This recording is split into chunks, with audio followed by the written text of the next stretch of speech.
Hello दोस्तों, आप सभी का मेरे YouTube channel easy learning point में स्वागत है। जैसा कि दोस्तों उत्तराखंड प्रवक्ता भर्ती स्क्रीनिंग परीक्षा के लिए हम लोग वीडियो सेशन चला रहे हैं। दोस्तों पिछले वीडियोस में हमने खंड 5 के अंतर्गत हिंदी में पर्यायवाची शब्दों को पढ़ा था। दोस्तों आज हम खंड 1 शिक्षण अभिरुचि में राष्ट्रीय ज्ञान आयोग को पढ़ेंगे। दोस्तों जो राष्ट्रीय ज्ञान आयोग था वो वर्ष 2006 से 2009 के बीच अस्तित्व में रहा। दोस्तों राष्ट्रीय ज्ञान आयोग की जो स्थापना हुई, वो गठन जो हुआ वो 13 जून 2005 को सैम पित्रोदा जी की अध्यक्षता में हुआ। दोस्तों इसके आने का कारण 20वीं शताब्दी में संसार के ज्ञान के क्षेत्र में अत्यधिक विस्फोट हुआ, जिसमें इसकी आवश्यकता महसूस की गई। जो हमारे देश के उस समय प्रधानमंत्री रहे डॉक्टर मनमोहन सिंह ने देश को आगे बढ़ाने के लिए इस ज्ञान की आवश्यकता को अनुभव किया।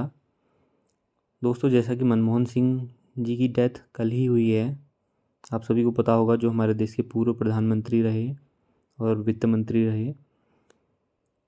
भारतीय समाज को ज्ञानवान समाज बनाने पर बल दिया गया। दोस्तों इस आयोग में जो अध्यक्ष के अतिरिक्त 7 अन्य जाने माने विशेषज्ञ सदस्य भी थे। और दोस्तों मुख्य बात यह है कि इस आयोग ने जो अपना काम शुरू किया वो वर्ष 2006 में किया, जबकि इसका गठन 13 जून 2005 को हो गया था। दोस्तों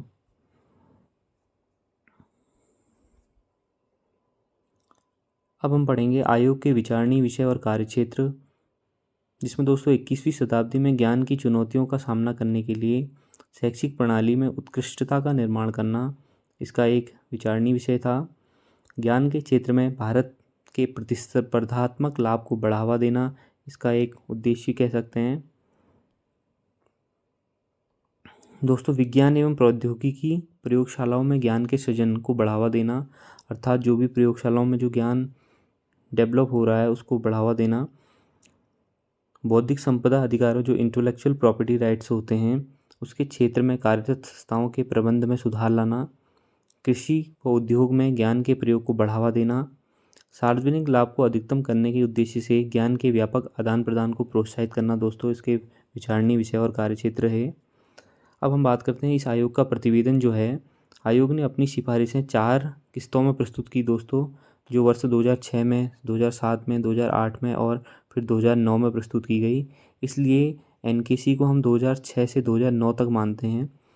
इस आयोग का संपूर्ण प्रतिवेदन जो ओवरऑल प्रतिवेदन बनके तैयार हुआ उसको राष्ट्र के नाम प्रतिवेदन रिपोर्ट टू द नेशन के नाम से दोस्तों ये प्रकाशित हुआ।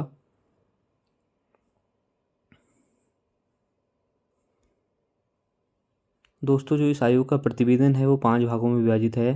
पहला है ज्ञान की सुलभता, अर्थात सबको ज्ञान सुलभ कराना। दूसरा है ज्ञान के सिद्धांत। तीसरा है सृजन।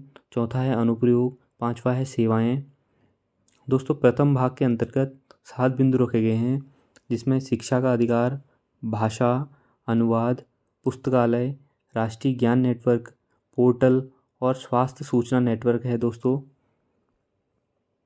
इसके बाद जो द्वितीय भाग रहा दोस्तों, इसमें ज्ञान के सिद्धांतों पर बात की गई, जिसमें स्कूली शिक्षा, व्यावसायिक शिक्षा और प्रशिक्षण, उच्च शिक्षा, गणित और विज्ञान में और अधिक प्रभावशाली छात्र, विधिक शिक्षा, चिकित्सकीय शिक्षा, प्रबंध शिक्षा, इंजीनियरिंग की शिक्षा, मुक्त और दूरस्थ शिक्षा, मुक्त शैक्षिक संसाधन और अधिक उत्तम पीएचडी पर इस पर चर्चा की गई। दोस्तों तृतीय भाग जो रहा वो सृजन, जिसके अंतर्गत 5 बिंदु रखे गए।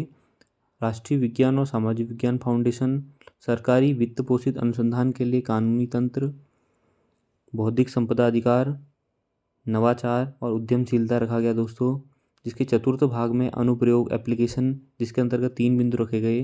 परंपरागत चिकित्सा, कृषि, जीवन स्तर में सुधार लाना। उसके बाद दोस्तों जो पंचम भाग है इसमें सेवाएं थी, जिसके अंदर ई गवर्नेंस ये रखा गया। दोस्तों मुख्य बिंदु हमने राष्ट्रीय ज्ञान आयोग के आज डिस्कस कर लिए हैं, और ये नोट्स जो बने हैं वो पूरी किताब को पढ़ने के बाद बने हैं।